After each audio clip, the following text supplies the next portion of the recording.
Summer vacation is over. The 49ers have now had 5 days of practice. We've got injuries, holdouts, interceptions with and without context for day 5 of camp. Sprint Right Option Podcast is back starting right now. Welcome, everybody. We are live. My name is Jason Aponte. I am Andrew Pasquini. We're working. That's it. We're working over here. That's it. Let's go Niners. Let's go Niners. Sprint Right Option Podcast. Oh my goodness, we are live. I've been waiting months to say that. For the first time since the end of May, the Sprint Right Option Podcast is live, ready to go. I am Andrew Pasquini, joined as always, didn't forget which way to point, by Jason Aponte. And Jason, it's been a few months since I've seen your face. Obviously, we've talked here or there, but let's just pretend like we haven't talked to each other over the past couple months. How you been doing? How's your summer? Yankees looking good. Josh Chisholm looking good. How's everything going, Betty? Right now, you couldn't ask for anything better. The New York Yankees are currently winning 7-3 against the best team in baseball after a trade deadline acquisition. Deadpool and Wolverine was incredible. Which is right now the vibes are all-time high, man. And got a little tan from going to the beach and stuff, no sunburn. So, but as always something to talk about with the 49ers, but this time it's actual football. And yes. I love this time of year. It's practice videos, conflicting reports, sweeping statements after 5 days about who's going to make the team. Whose season is it? Is it Cam Latsu's season loading? This is what we live for. Like, you literally live for these moments. Yeah, I still qualify this as what I call hypothetical football because it is, right? It's practice, it's all this stuff, but this is the first on the field stuff. And I know people get excited, people get upset, people get angry, people think what they're seeing is true. And I love it because this is the first sign. This is the first real inkling football is back. I mean, seeing camp videos, I saw a video of Daniel Jones overshooting Malik Neighbors. I'm just, man, we are so back. It's so exciting because it's football, but it's not. And it's not going to be football until the regular season starts, but it's football. So we're obviously excited. And there's just so much to talk about, Jason, that I kind of split it in my head, two parts. We'll start with the off the field stuff, just the two small off the field issues the Niners are dealing with in Brandon Aiyuk and Trent Williams. And then we'll dive into all the on the field stuff. Plenty to talk about with 5 days of camp, especially with today's camp. So much to talk about, but let's start with the off the field first, Jason. And I guess it's a little bit on the field because Brandon Aiyuk has been at camp. I think that was the first big news of 49ers camp that Brandon Aiyuk showed up. I wasn't expecting it. I don't think you were expecting it. I don't think a lot of people were expecting Brandon Aiyuk to be at camp, especially with all the Jaden Daniels film he's been posting on Instagram, people getting riled up. But Brandon Aiyuk is doing a hold in, not a holdout. I love the term hold in. I think it's a good sign that Brandon Aiyuk, I know it's a good sign that Brandon Aiyuk is in the building with the looming contract situation at hand. I think a deal gets done within the next 3 weeks, the same timeline as the 49ers like to do with these contracts. But Jason, Brandon Aiyuk in Santa Clara, we feel good about it? 100%. I mean, the acting in good faith, standing around with John Lynch, no bad body language. It sounds like Matthew Judon in New England is having a similar issue with this contract, and he got into a little bit of a contentious, I guess, discussion with his coach where it eventually left him walking off. None of that's really happening right now. I think the CeeDee Lamb deal is a lot closer than we think it is if you're listening to Pretty Ricky, who doesn't really miss, and that's not an R&B group. It's an NFL insider on Twitter. And I think, again, in good faith, everything's working. I think that they both understand that something's going to get done. I do see it as a good sign as well, too. And Kyle Shanahan spoke at length today about, how Nick Bosa's holdout kind of affected him going into the season. Now, Brandon Aiyuk's there. He's in meetings. That should really help as well, too. So I mean, there's really not much else for it to do but just get done. So at this point, I feel a lot good. I feel very good about it. And I was optimistic then because that's just the type of person I am. I'm just an optimistic person generally. It's funny you mentioned Pretty Ricky because I've been very confident that the Niners are keeping Brandon Aiyuk, but then Pretty Ricky dropped that one last week or 2 weeks ago that maybe a Devontae Adams trade. And I'm like, is this Is this happening? But I'm back on the Brandon Aiyuk is not getting traded. Him being at camp is huge because you mentioned it already with Nick Bosa. Kyle Shanahan mentioned it too. Bosa missed all of camp, all of the preseason, and it really felt like he didn't get going until halfway through the season last year. He had a pretty slow start. You don't want to see that with Brandon Aiyuk. So maybe he took that into account. Maybe it's Brandon Aiyuk kind of saying, hey, I know a deal is going to get done here despite all the fun. We had fun, right? Remember when he tweeted Mike Tomlin? That was fun when we were convinced he was going to the Steelers and all that. We could have done so many podcast episodes, Jason, with just the tweets that Brandon Aiyuk was throwing out there. And now we can't see likes anymore. So now we don't even know what's going on there. How can we break down this Brandon Aiyuk situation? But I feel pretty confident. I think it gets done ideally before the first preseason game. Second, ideally he gets some preseason reps and some reps on the field in camp. But man, it's so good. I was not expecting to see the headline of Brandon Aiyuk is in Santa Clara. He's there. And then not only to see he's there, but then also he's talking with John Lynch. He's talking with Kyle Shanahan. He goes into the offices with Lynch. I just feel like things are getting closer and closer. Maybe it's the final little details of a multi-million-dollar contract getting hashed out. I don't know. But him being there, it just feels so much more different than the situation with Nick Bosa last year, where this feels like it's much closer than Bosa ever was at this point. So I'm feeling good there. In terms of everything else around receiver with Pearsall and Debo, feeling pretty confident without Aiyuk there, but you'd rather have Brandon Aiyuk. Hey, top 9th best receiver per Madden NFL 25 ratings, Brandon Aiyuk. Got to include that in the contract negotiations. So I'm feeling very good about Brandon Aiyuk. Yeah, Madden, get it together. I don't think Stephon Diggs is better than Brandon Aiyuk, but we'll get it all figured out. It's okay. But top 10 receiver at Madden. You see Puka has the same rating as Gabe Davis? That's insane. They're both an 84. That's insane. That's wild. Not to talk about Madden ratings here on the Sprint Right Option podcast. Just throwing it out there. 84 stands for the points that Gabe Davis scores that one time out of 4 weeks that he blows up. Like that's what the 84 is for, because then the rest of them are 0 and 2 and 4. Yeah, again, it just feels like this thing is moving in the right direction. Everything's kind of positive, and again, that's the way I'm choosing to view it. Would you like him to get in there a little bit earlier? Yes, especially considering what we're going to discuss today is a little bit of offensive struggles. But also, again, guys, I'm going to stand here to be the voice of reason and tell you why I'm not too concerned about it. But yeah, I mean, I think that it's closer than ever to being done. And, you know, we're just going to find out how long it takes. But I do like that they are talking about this not lingering on too long because of the effect that it had for Nick Bosa. So they are aware. This isn't something that they're just brushing off and just saying, oh, well, it's not. It's just something that they're very aware of. And I think this team who is trying to get back to where they were, is very aware of what it'll take. And, you know, getting out of the gate is going to be very important, especially with the soft schedule early on. Well, going from one deal that needs to get taken care of to another, and this one may be a little more surprising, maybe not, depending. JKBG, we've missed you. Love you, JKBG. We're all the way back, man. We're all the way back. Too. Madden, college football better. That's that. Where you think I've been the last 2 weeks? A lot of college football. But a deal that maybe I don't know if people were surprised because of the Christian McCaffrey deal, people getting paid on the Niners, but Trent Williams, he is currently holding out, trying to get a new deal. This one I'm significantly less concerned about because he's going to get his deal. The Niners know how important he is. Jason, you had a tweet last week, actually, that I almost responded to, didn't. You said, hey, just extend Williams, use the cap savings to extend Aiyuk. And I think you should just keep rolling that, though. Hey, extend Aiyuk, cap savings for Ward, sign Ward. Now you get Lenore, then the money, just infinite money glitch. I think that's Purdy. The best way to do it. And now you get to Purdy after Ward and Lenore, right? So infinite money glitch.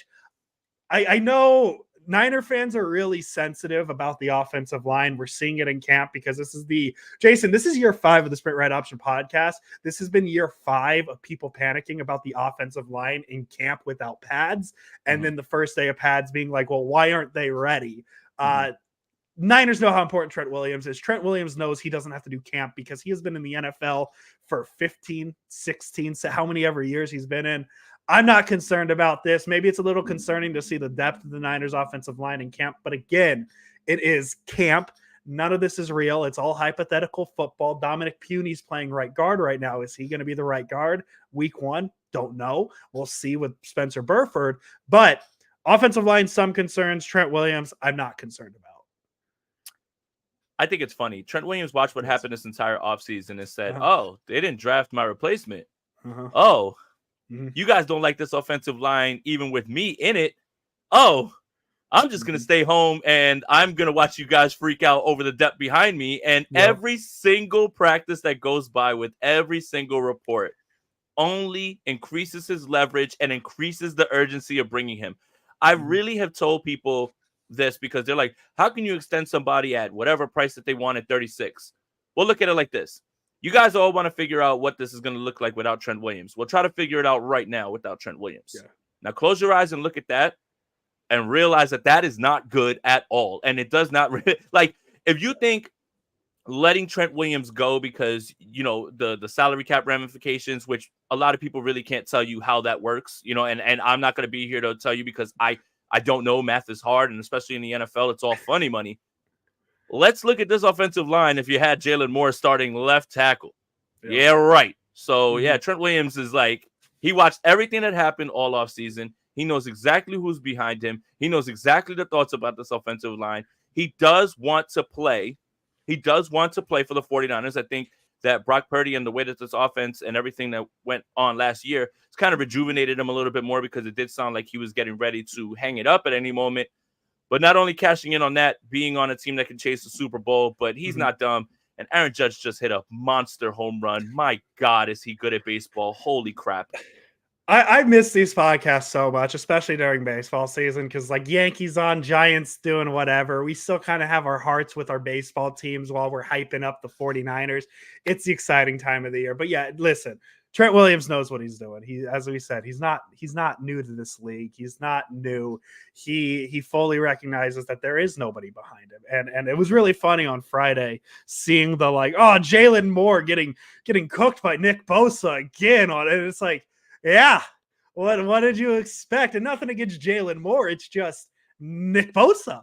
And I think my favorite take is, and I saw a few people have it, is the how is this going to affect Nick Bosa because he's not taking reps against Trent Williams and just cooking Jalen Moore. So it's that time of year. I love it. It's so much fun. But this is such a it's an issue now because Trent Williams is not on the field, but it's a non-issue because Trent Williams, come week 1, we'll have a new contract that will pay him handsomely in 2024. And I wouldn't be surprised if we do the same thing again next year. I just feel like so much of this Niners team is on a year-to-year kind of situation that's the best way to keep this team together at this point. You have Trent Williams, Kyle Juszczyk, a couple others that feel like Dre Greenlaw might fall into that as well here in a couple of years with everything going on with him.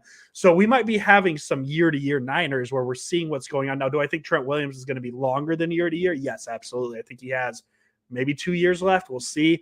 But it is concerning because it feels like, no, it's not concerning. I'm going to take that back because the Niners have a lot of talent. Of course, you're going to run into this issue. So it's not concerning. This is an issue that you want to have, that you have too many players to pay.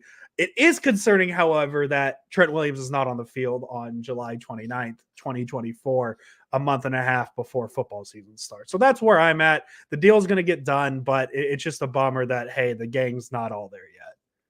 Yeah, and again, Trent doesn't have to practice. I think Trent would have a lot of vet off days if everything were, if everything were going well. And I think, again, that's what you saw today. No Christian McCaffrey, no Nick Bosa, right? It's just certain guys don't need to practice, right? I don't think they're worried about the competition with Nick Bosa and who's going to steal snaps from him or with Christian McCaffrey, right?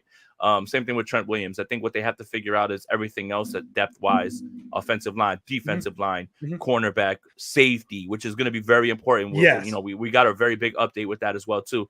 The 49ers are focused on the things that they really need to figure out. I don't think you need to figure out what Trent Williams is. Just get him there for week 1, get him there Sunday, and I think that you don't have an issue with that. So, yeah, I definitely think this gets done, but Trent is sneaky smart, man. Watching everything that happened in the offseason, knowing the state of the offensive line, even if he is going to say nothing but nice things in the media about it, and then saying, you know what, I don't have guaranteed money anymore. You know what? I was like, this is the perfect time for this to happen. So credit to him, man. It's a shrewd business move and one that's surely going to make him again very rich and deservedly so. He's still the best left tackle in football, no matter what you think. Yeah, no, and the deal's gonna get done. It is what it is, and it will be fine, and we'll laugh about it when the Niners win the Super Bowl in February. Haha. Hey, Jason, let's go from off the field to we're so on back. the field. We're getting to on the field now. Though those two small things. Let's talk about three maybe big things. Let's just start, and this is going to be a little messy. There's a lot on field stuff, so we're just going to start with one topic, and then we're just going to kind of move and see where we go. But obviously, everybody wants to talk about it. Not one, not two, but three interceptions from Brock Purdy today. One to George Odom, one to Fred Warner, one to Diamador Lenore. Jason, is it Josh Dobbs time? Do we want to try maybe get Christian McCaffrey some quarterback snaps? Maybe he can win an MVP. Brock Purdy. Niners saving money with every interception, I think. What are we going to do with 3 interceptions? Are we sad? Are we mad? What are we doing? Andrew, could you imagine Trey Lance in a Kyle Shanahan offense, man? All right, I'm sorry. It was right there. I'm sorry. I'm sorry. It was right there. It was right there. I did not expect that answer. I couldn't resist. No, guys, look, we learned this last year. Again, and not to come off like, know-it-all, anything like that. What the offense is doing right now is they're installing. They're installing things, and right now is the time for you to try things. Brock is trying to figure out what he can get away with, what he can't get away with, what is the timing of some of these plays, everything that's being installed. Regardless of what everyone thinks, the playbook is going to change year to year. They are going to add in more plays, and they're working on all those things, right? Get him out of the way in practice. It does not matter. I'm actually disappointed he didn't throw 5 because when Jimmy threw 5, the 49ers went to the Super Bowl. So 3, step it up. Those are rookie numbers, Brock. But another thing, early on in camp, while the install's happening, the defense is always going to be ahead of the offense. And by the way, guys, even I know Mooney Ward didn't play today, and I know that Nick Bosa didn't. The 49ers defense might actually be good again. Yeah. And that's something that it just, again, I don't really understand. There's no Brandon Aiyuk. There's no Trent Williams. The offense is already behind. No Christian McCaffrey. The offense is already behind based on everything that they're trying to install. The defense is already ahead. The defense might be good.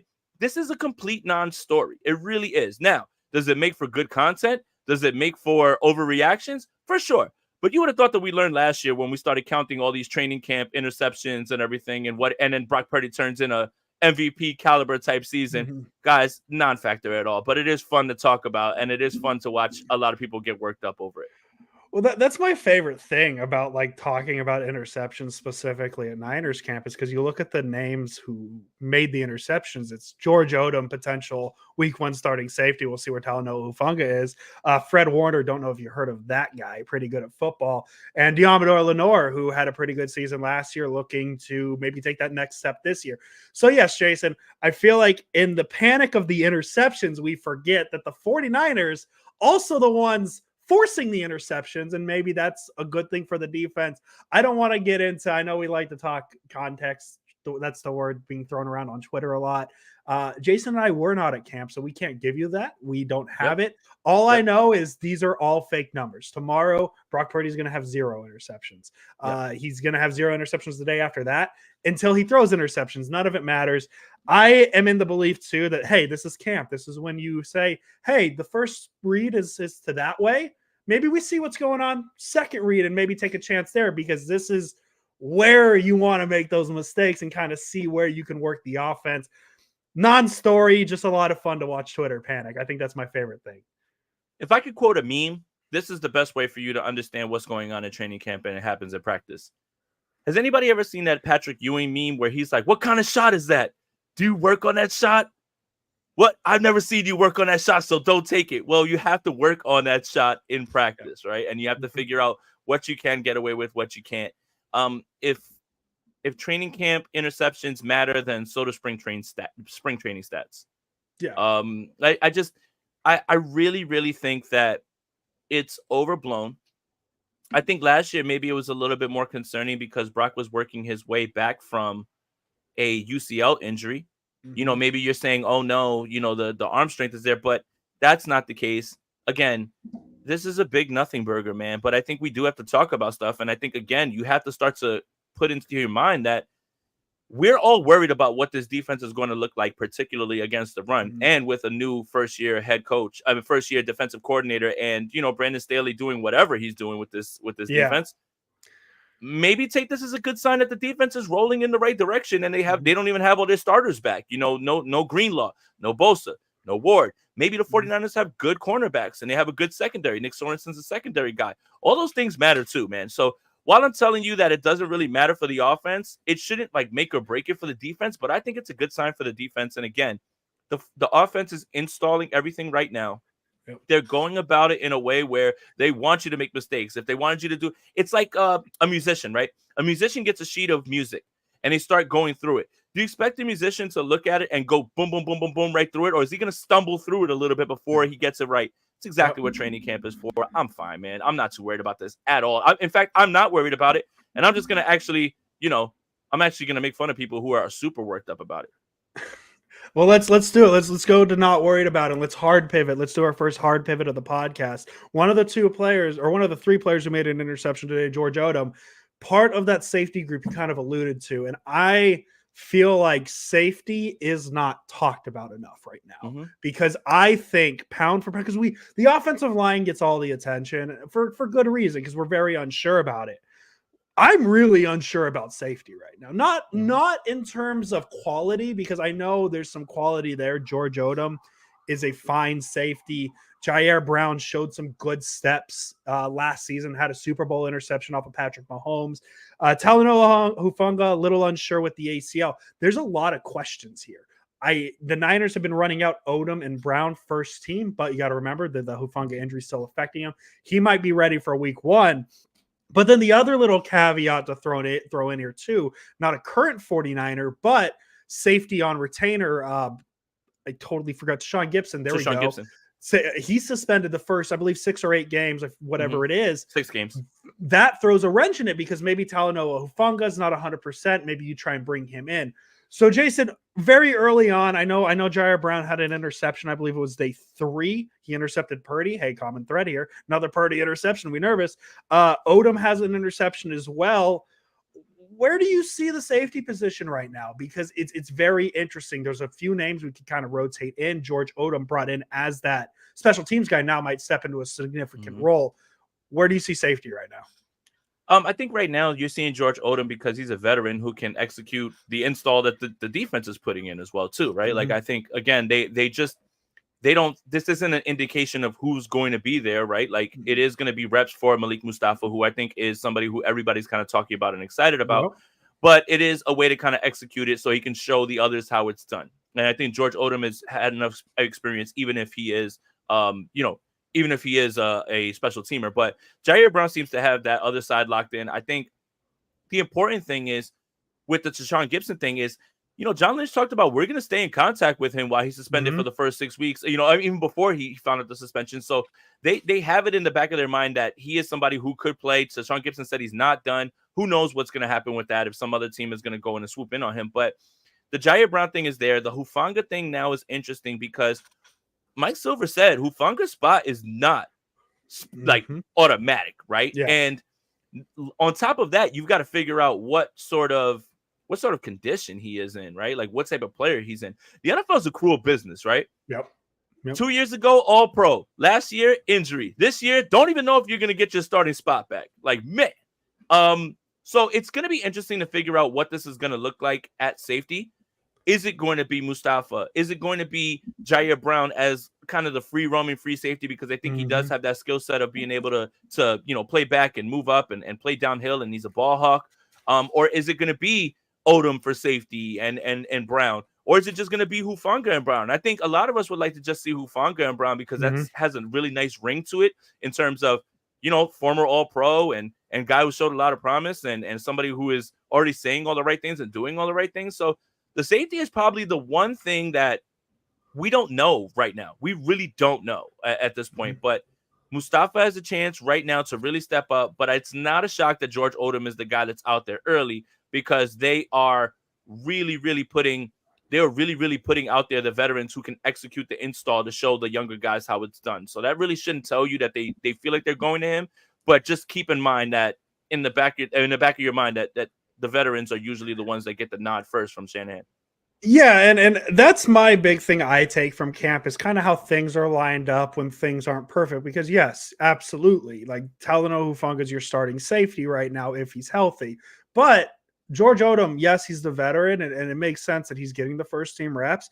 But it's not like it's uncharted territory. Odom has played safety snaps for the 49ers in the past. He's not just exclusively a special teams guy. So that does give you, I know the depth chart is public and all that stuff, so maybe it's not that big of a surprise that Odom's getting snaps behind Hufanga, but I just think it's important because Malik Mustafa, he had a very impressive first couple of days of camp, so maybe he kind of finds his way into it, but no, Odom's still getting the first team starts, and maybe that shouldn't come as a surprise. I just think, again, we're not getting any answers right now. No answers are being told. We're just kind of seeing the work be shown right now. It's like a math problem, right? We're seeing the work be shown. We're getting to the process of what the answer is. Right now, the work is showing, hey, Odom's the inside job, the guy who's going to get that. But also somebody mentioned in the chat, Justin Simmons still available, right? That's a name the Niners have loosely been tied to. I haven't seen any top 100 NFL player. Top yeah, 100 NFL players still available right now on July 29th. Kind of crazy. Yeah, so I don't know. I haven't seen anything officially tying the Niners to Justin Simmons. I know a lot of people just 49ers Twitter.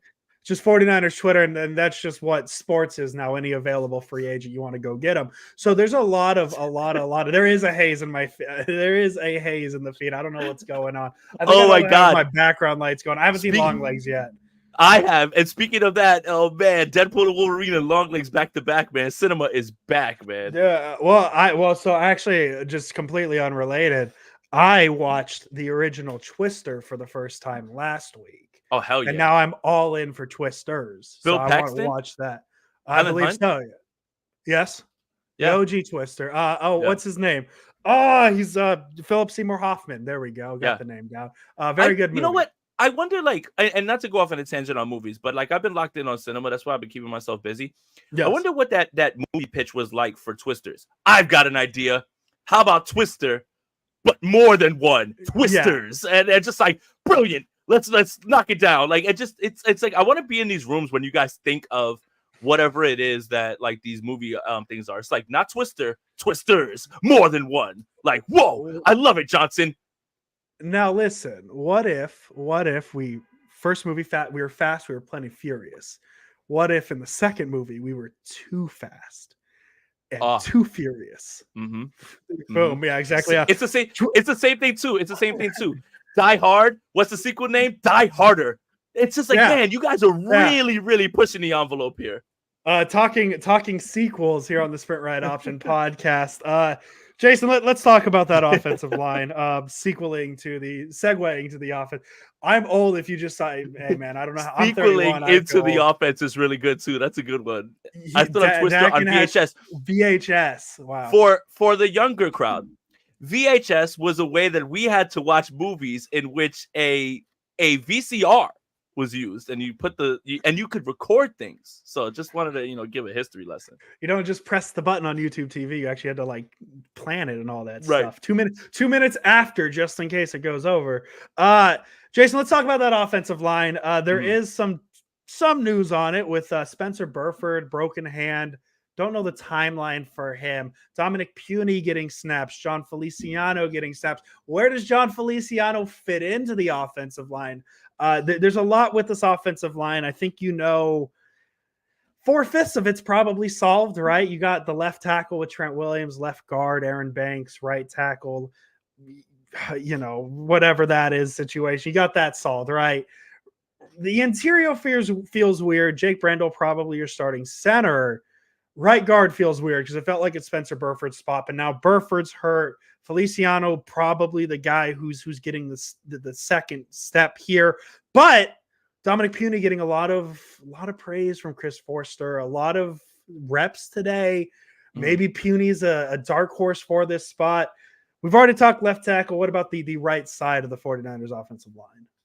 See, I don't know if I definitely think that Burford was automatically going to be the right guard. I think that if you're going to give him a chance to prove, it would be now. And I think the 49ers were doing that knowing in their back pocket they had John Feliciano, who did play very well down the stretch. And for everything that was said about injuries in the Super Bowl, obviously Drake Law's injury was horrible, but John Feliciano being injured, that really changed the complexity of that game because he was playing so well and he has so much versatility. So I would like to think of it like they want to see what they can get out of Burford. Like, is he finally going to develop into that? And if not, and I mean, if he does, well, if not, then it's Feliciano. But if he does, then Feliciano becomes this valuable depth, run skill type, center, right guard, left guard, can play wherever, right? And it just only solidifies your depth. And then with Puni, I think right now, who else are you going to run out there? Because Feliciano's been in and out with injuries. Same thing with Brendel. They're bringing him along a little bit more cautiously. And I think the biggest question about the offensive line is the center position with Brendel. And how much of the end of last season, was that really him? Or was that just a funky time for him? Because in the beginning of the season, he started off very well, where people were even whispering about the Pro Bowl. It kind of eroded as the season went on. The question that the 49ers have to find out, and I guess we're going to find out, is which Brendel is which, the guy who was very solid early on or the guy who definitely eroded as the season went on. Was that a blip because he was injured? Was that just a blip on the radar regardless with play? So I think, again, like a little bit of it is going to be shuffling. But if I had to go, gun to my head right now, Williams, Banks, Brendel, Feliciano, and McKivitz are your starters in week 1. Yeah, I think in the best case scenario is, and you already mentioned the Daniel Brunskill thing, is Burford earns that right guard spot and holds on to, because I think Shanahan really likes having that security blanket of Brunskill / now John Feliciano. So I think that's the best case scenario. But I mean, just at some point with Burford, man, it's I 2 years now with the platoon situation. Last year we got into it. He started as the starter, but got back into it with rotating with Feliciano a little bit.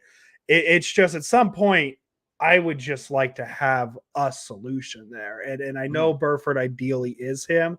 I just need I like continuity on my offensive line, knowing who it's going to be every week. And that's why I was, even though I knew in the back of my mind, hey, Mike McGlinchey, not the best, but hey, got to bring him back because there's a lot of turning on this offensive watch to what he's going to do. Yeah, exactly. You know what he is. Yes, he's going to give you that one meme pass rep that we get. I know the famous Micah Parsons one exists, but you kind of knew what it was. And you have that continuity where now it's, Burford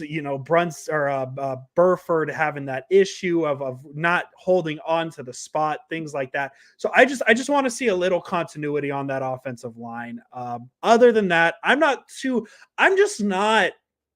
don't know where the negativity on the offensive line comes from, because just a lot of what the conversation on Twitter is with this line is it's horrendous, where it's consistently been league average at worst, like maybe not upper echelon, but like that 10 to 15 area, because you have Trent Williams. So I'm not losing sleep over the offensive line yet. Let's see what they look like in the regular season and go from there. That's where I'm at with the offensive line until that point. And again, they don't have a game this week. No. Right? They don't have week 1 this week. So let's get crazy. Right? Let's figure it out. Let's see what we've got. Obviously, again, I think this is important to figure out what this will look like if there's injuries. Obviously, we kind of know what Jalen Moore is, right, at this point. I feel bad for Jalen Moore. I feel bad for anybody stepping in for Trent Williams, because regardless of how good you feel about a draft pick, it ain't Trent. Jalen Moore is not going to be Trent. Anybody that you go to besides Trent is going to be a disappointment, because Trent's the best. And you have to contextualize that with that. But when you think about the perception of this offensive line, and you think about it with Trent Williams, what people have been saying, now think about this offensive line without him, and think about what that really could look like. Yeah. And I do think that, and I've said this before, a lot of what the 49ers are banking on is not only offensive line progression, but the progression of Brock Purdy. Yep. Because pass protection is threefold. It's your lineman, it's your quarterback, it's your guys getting open. If one fails, all fail.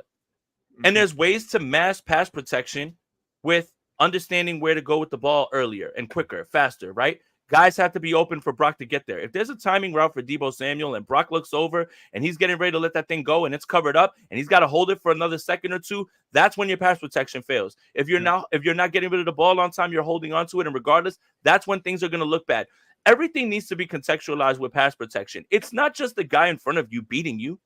It's the timing offense. What are you looking for? What's going to be the play call? How do you beat it? Do you see a free rusher? Are you beating the free rusher? Are you throwing into the blitz? Are you throwing away from the blitz? Do you understand what you're seeing? All of those things are important. Yeah. Everybody wants 5 all-pros on the offensive line.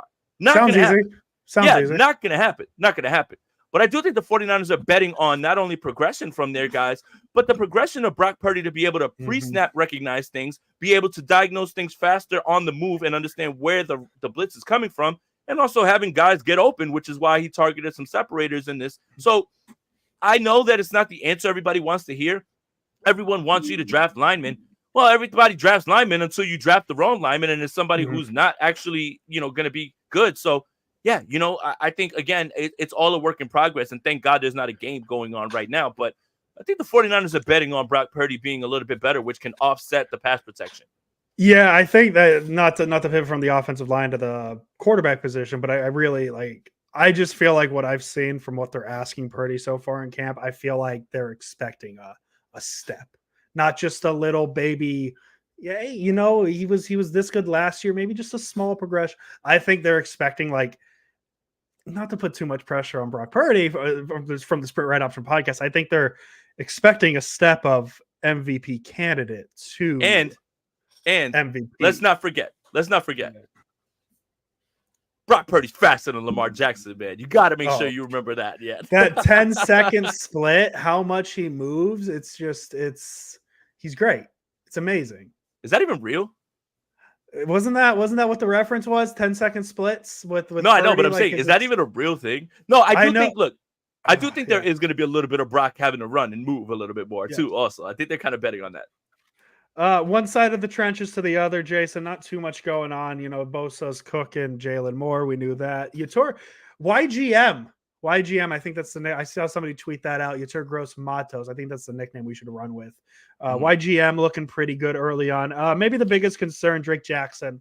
Gonna miss all of camp with a knee injury that's kind of been bugging him. Second round pick a couple of years ago. Niners were hoping for something on him. I don't like to be the guy who is like, hey, it's camp. That doesn't sound good. Might be the last we see of Drake Jackson. But if there's a situation for it, this doesn't feel great. Injuries have hampered his career when he's been on the field. It hasn't been great. I don't know where you go with Drake Jackson from here. It already feels like Leonard Floyd. Obviously, you didn't sign Leonard Floyd to replace Drake Jackson, but Leonard Floyd's already going to get those snaps across from Bosa. Yatur Gross Matos, he's looking good. He was brought in to take snaps. I don't know where Drake Jackson fits in at this point, just because of the injuries. I'm sure if he stays healthy, he has a spot. I just don't like the sentence, he's out for camp and there's no timetable. And that is what concerns me. Well, first, before Drake Jackson, and this isn't my joke, it's Juice from Twitter.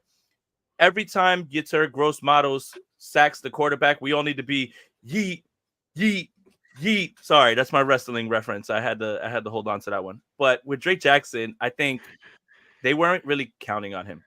Yeah. They weren't counting on him, right? No. And I think there's a lot of players on this roster that feel like found money if they turn into something, right? For instance, found money could be Ambry Thomas taking a step.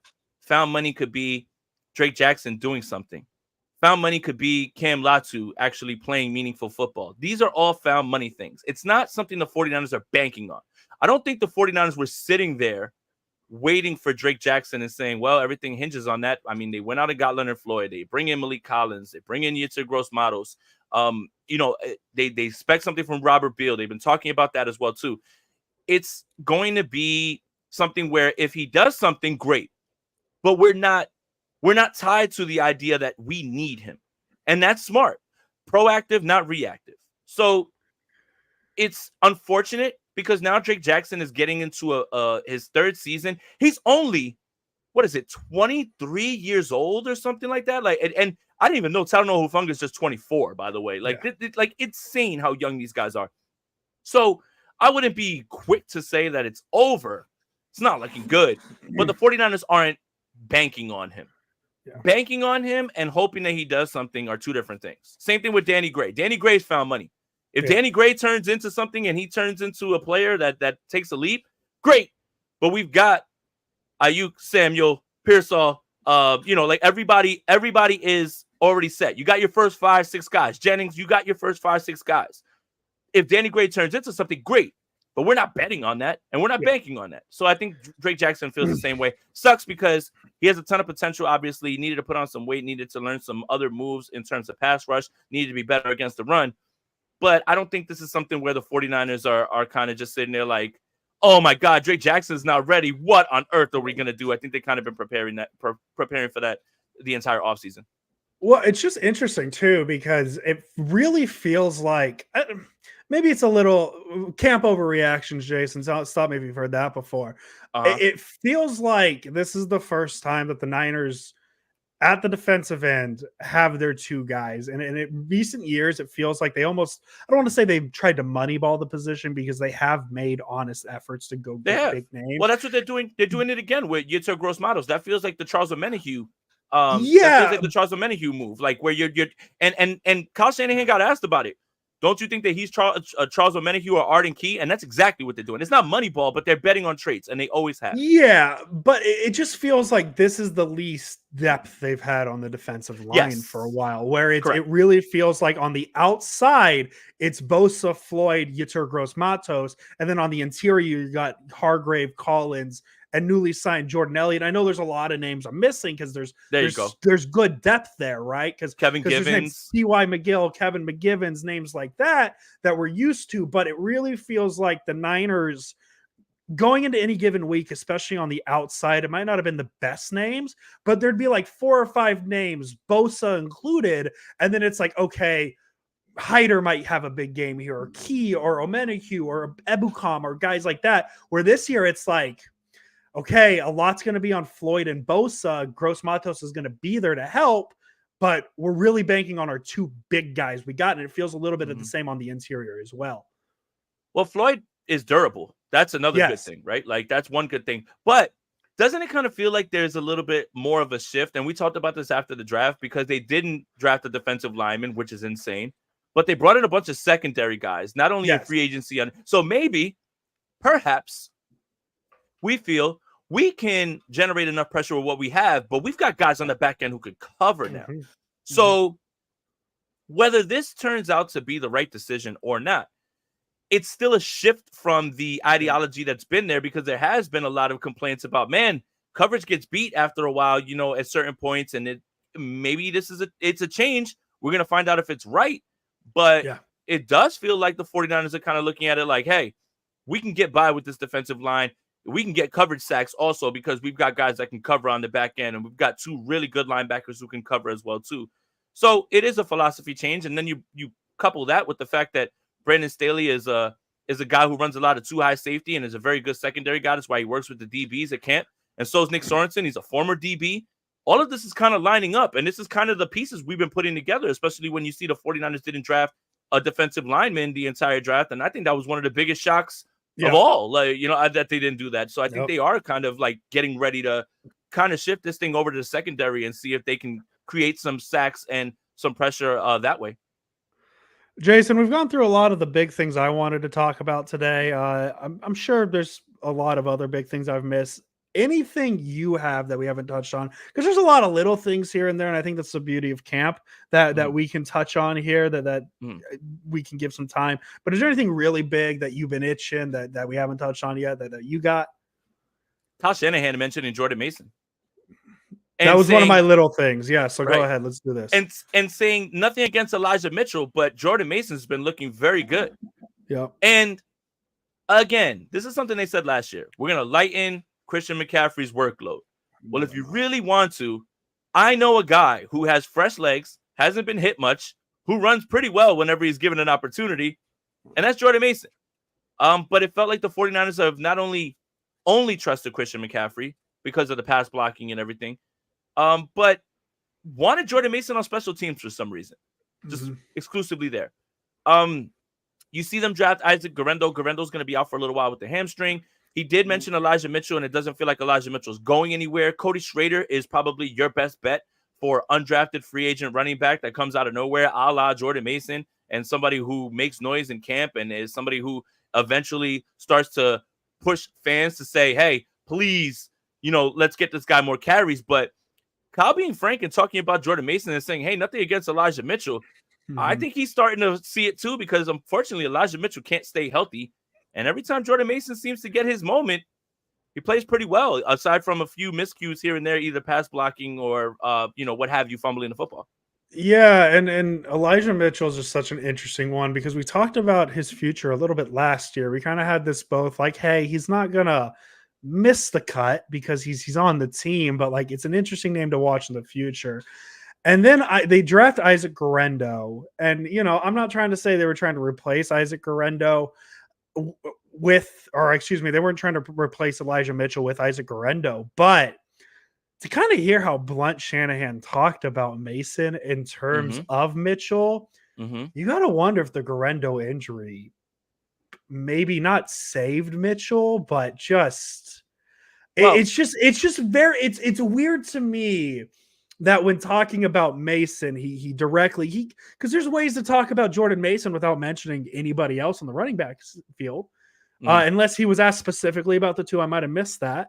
I don't know. Mitchell just feels like he's on his way out, but then I'm saying that. I'm not saying he's on his way out now, maybe in the future. I'm saying that, but he's probably going to be the guy who gets the second most carries on this team because Kyle Shanahan never tells you what running backs actually are doing. Right. And hamstring injuries are tough. Another good thing, we saw Ricky Pearsall get back out there. It sounds like he's going to start get going. Obviously, Jacob Cowing has a 10-day thing. But with the Guerendo thing, it sounds like a lot of weeks. I just wonder if the 49ers use this season right now because of Mason, because of Elijah Mitchell, and possibly Cody Schrader to maybe redshirt Guerendo this year. Yeah. Find a way to just put him on IR and kind of hold him, so we can see what he's got, because I understand that you shouldn't overreact to OTAs and minicamp, but there was a lot of talk about his vision. I think he is still a little bit raw as a runner. So maybe this might be the way that they kind of with Cam Latu, like you have your struggles. We don't want to see these struggles amplified. We have a tough roster and we want to keep other players on here as well too. Like I'd rather have another corner or something like that, or I'd rather have another edge rusher, or another lineman, something to that effect. So I wonder if that's kind of where they're going with it. And they don't really have to make up an injury like they did with Latu. They have an injury, like a hamstring injury is significant. Those kind of linger. So yeah, I think when you look at it, I think the 49ers will be content with carrying 5, McCaffrey, Juszczyk, Schrader, Mason, and Mitchell. And I think there is a chance right now for Jordan Mason to finally fulfill the prophecy of fan favorite, and get some more touches, man, because Lord knows the fans have been yelling for it. I mean, it's been since 2 camps ago that he was just, tearing stuff up. And it's just like, man, if not now, then when, because other people are going to catch on quickly about him. Yeah. And I just, again, I don't want to dive too deep into the running back conversation because they don't matter. You nerds and your damn metrics, man. Running backs don't matter now. I actually jumped off the running backs don't matter thing once the Niners got Christian McCaffrey and they went from averaging 4 yards a carry with this guy they just picked up off the street to, oh my God, this is really good. Remember we talked about that? People were like, you can't trade for a running back because they didn't trade for a running back. They traded for Christian McCaffrey. They didn't trade for a running back, right? Like it's completely different. Like you can't just say all running backs. When you have a special one, it's completely different. Yes, exactly. And no, but my point being is we're going to have all this conversation about Mitchell, Mason, carries, and all that. For Christian McCaffrey, just have 85% of the carries in the season. Anyway. So all this talk, we literally just spent 5 to 7 minutes talking about the running backs and talking about that, all for Christian McCaffrey to play 99% of the snaps and touch the ball more than anybody. So we'll get real excited. We'll get real excited when Jordan Mason has like a 17-yard carry on a week 4 attempt. And this is why he needs more carries. And then Christian McCaffrey will have like 150 yards in that game anyways. Right. Jason, let's just get to a bunch of little things that I'm sure you have a bunch that you want to touch on. I have some things I want to touch on. You've mentioned a lot of Cam Latu today. I want to one-up you with Braden Willis. Nice. Eric Branch made a note on camp day 1 that, hey, Braden Willis took a snap at fullback. And then today with Kyle Juszczyk taking a vet day, taking more snaps. This is my one big camp overreaction. The Niners, and this isn't even really a real overreaction. This is a reality. The Niners are prepping for life without Kyle Juszczyk, and I don't think they're going to look for a fullback specific thing. They're obviously going to look for a tight end situation. I'm not calling it an overreaction because we know it's very public. Mike Silver had about 15 and a half tweets about it last week. Kyle Juszczyk and his public Niners asking pay cut situation. Obviously, the Niners are looking to not force him out, but they're weaning off the Kyle Juszczyk thing. I don't think they're going to look fullback specific. I think they're looking at tight end utility guys. Obviously, Braden Willis getting fullback snaps tells you that. I just think that's very interesting because Kyle Juszczyk, he went from, I mean, you remember 4 or 5 years ago when there was legit conversations, and this podcast had them, Jason. I'm not going to say we were better than it, talking about, well, you know, this guy, Debo's really good, but Kyle Juszczyk's the engine of this offense. He's what makes it go, or whatever the conversations were about the value. But now to go from that to like 3 years later to, hey, we're just going to have this tight end we drafted last year take fullback snaps and try and replace this guy we thought was really important to the offense a couple years ago, to now it's just a tight end spot. We'll see what works out. I think that was interesting. Yeah, and I think we've kind of suspected that it might be something like that because Braden Willis fits the profile of somebody who could do all that as like an H-back, somebody who can be an up-back, somebody like that. So yeah, I mean, it's not really shocking. And another thing, you know, especially when we're talking about the tight end, which I feel like is a little bit overblown with tight end too. We always are talking about, oh, who's going to be the number 2 tight end? It's like, man, they really just have Kittle out there and they just have another guy blocking. They really have no interest in throwing the ball to a tight end too, unless they have to. Is Braden Willis got snaps down the stretch, like actual snaps in big games, right? Like in the playoffs as well too. Now they might not have been a lot, but they definitely do like him. So yeah, that I don't think that's far off at all. No. But this idea that the 49ers are going to transition to a like 2 tight end set, I think we kind of thought we were going to see that in 2020 with the great Jordan Reed and Kittle connection. Unfortunately, we never got them either on the field. I don't think that the tight end 2 is as big of a deal as people think it is, just because, you know, they have somebody who they just want to block, and that's why it was just Warner and Kittle, and you know that nobody else really plays. And I think when you look at the formations and the personnel groupings, you know, it's hard to take one of those other guys off the field just to put another tight end on the field. It's like, well, this will really show them. Let's get Debo off the field and let's bring in, you know, Logan Thomas. And it's like, yeah, man, like, you know, it sounds good, all well and good. But I think the real big brain move is that Logan Thomas is there to be the emergency quarterback for, which is now Kyle Shanahan using his noggin. Yeah, and I mean, you also mentioned too the tight end 2 situation. I've seen a lot of Eric Saubert tweets, and I've seen a lot of people calling him a blocking tight end, and he might be the leading candidate for tight end 2. I think that tells you all you need to know about the tight end positions. Logan Thomas, fun as he might be, like, I don't think you're going to see a lot of 2 tight end sets with George Kittle and Logan Thomas. And if we do, if Logan Thomas is the target, not something went wrong. It's just that probably if boy, oh boy, could you imagine just the tweets if you have a play where, you know, Debo Samuel, Christian McCaffrey, Brandon Aiyuk, and George Kittle are on the field with Logan Thomas, and Logan Thomas gets a catch and like fumbles it, and the other team. Could you imagine? Like, why are you going to Logan Thomas with all those guys on the field? So like, I think Eric Saubert getting a lot of tight end 2 tweets kind of tells you what you need to know. Yeah, it's just kind of their MO. They mitigate the I guess the problems with their pass protection, and Jazz Chisholm just hit his 2nd home run. My God, the Yankees are fun again. 14-4 Yankees. Yankees are so it would have been really cool if the Giants went after that Jazz Chisholm guy. Jazz. Sorry. But yeah, I think again when you're sorry, Jason, we have to interrupt the real sport going on for Jason. Right.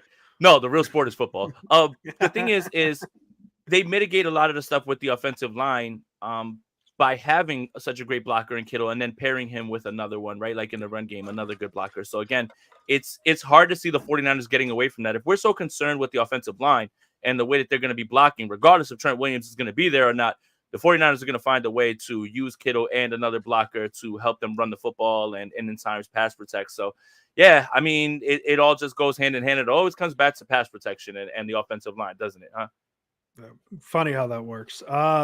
Oh man, I got so many notes here, man. We haven't even talked about Ricky Pearsall Yep. showing up camp today. Hmm. Activated from the non-football injury list. I believe it was a calf or a hamstring or something. Still a little Hmm. unsure how it happened. That non-football injury always scares you. I don't know why. I always think back to Monte Ellis. That's a deep cut, Jason Aponte. I don't know if you remember. Monte Ellis had a thing where he got hurt and he tried to say it was basketball, but I think it was a moped incident and it was a non-basketball. I don't know why that random Andrew Oh, Brain thing. so he hurt his hamstring on a moped. That's always the worry with the non-football injury, but he seems like he's good to go, right? So he'll be good to go tomorrow. One I found really, really funny. I try and collect content a little bit of everywhere, see what everybody's saying. And on Thursday, the 25th, Grant Cohn and I love Grant Cohn's what is I forget the winners, losers, good, No, bad, whatever it it's is. the good and not so good from training camp. Pioneer. Some people are biting these in the streets, and what I mean by biting is like, if you're the worst thing you could be called as a rapper is a biter, right? So if you're stealing bars or if you're stealing flows, that's the worst thing. Somebody's biting Grant Cohn. Shout out to my guy. Anyways, I know he has a joke with, hey, 49ers More on QC this. coach. No, his little 49ers quality control coach, but he mentioned in his article on Thursday, 49ers haven't practiced the new kickoff rules yet. Which you think they would practice considering their new rules. The very next day, Jason Aponte, the 49ers began practicing their kickoffs. And I just want to shout out Grant Cohn. I know the bit is QC, but then when stuff like that happens, is it really a bit? And I also wanted to mention his good and not so good today. He had good Fred Warner intercepted a Brock Purdy pass. Good Diamador Lenore intercepted a Brock Purdy pass. George Odom, good intercepted. And then he has two bads. One of them, dare I say, is Brock Purdy. So he's just the camp is where he cooks. Brandon Aiyuk is the bad too. Brandon Aiyuk is the bad too. Is the other bad because he talked to Frank Gore. Yeah, dude. And listen, just him saying the Niners haven't practiced the kickoffs yet, and then the very next day they're practicing the kickoffs. I thought that was funny. I love Grant so much, man. I love him. I love him. Very fun times. Jason, do you have any small things before we're almost at an hour? You have any small things before we get out of here? I do. D. Winters. I know that Devondre Campbell was brought here to be a veteran, somebody who, has played very well. Again, 2 years removed from an All-Pro. Funny how that works. And it sounds like somebody else that we just finished talking about. But a lot better in coverage, right? Like Devondre Campbell. I think that's what he was kind of known for. To hear Fred Warner after OTA say that D. Winters was the best player on the field and then say that he was set up for camp. And then to have Kyle Shanahan speak frankly when asked about Jair Brown and attribute it to what D. Winters has been doing and the opportunity he's having. That's a great thing to hear. If he can continue to progress, obviously the two are going to be Greenlaw and Warner, but we saw what it looked like without Greenlaw. We saw what it looked like at times when it would have to be Oren Burks and others. If D. Winters can take that next step, man, it only solidifies his defense. And I wouldn't be mad if the 49ers found a way to get him starting because they trust him that much. Nothing against Devondre Campbell because I haven't seen too much from him, but it's a guy who's declining, right? And I think he'll tell you, well, I was put in bad positions in Green Bay. They didn't know how to use me. Let's see if that's true. But to hear Fred Warner and Kyle Shanahan and everybody else kind of give D. Winters all of this praise and hype, man, that's something that could be really, really beneficial to this defense. And I'm very interested to see what that'll look like if he is somebody who can push for playing time. Yeah, and I mean, not to, again, this is camp for the 2024 season, but like, it exists out there. Dre Greenlaw with the Achilles injury. Don't know when he's coming back. His contract is up at the end of this season. You're unrestricted free agent at the end of the year. So now it's really, obviously Greenlaw is your linebacker too once he's healthy. But man, if D. Winters can make a impression in camp and kind of work his way into playing time in 2024, now there's a conversation of, okay, well, Greenlaw's contract's up. You have D. Winters coming off of a solid 2024, maybe. So now that's where the conversation, again, very unfortunate we have to talk about it like this because of the fluke nature of Greenlaw's injury in the Super Bowl.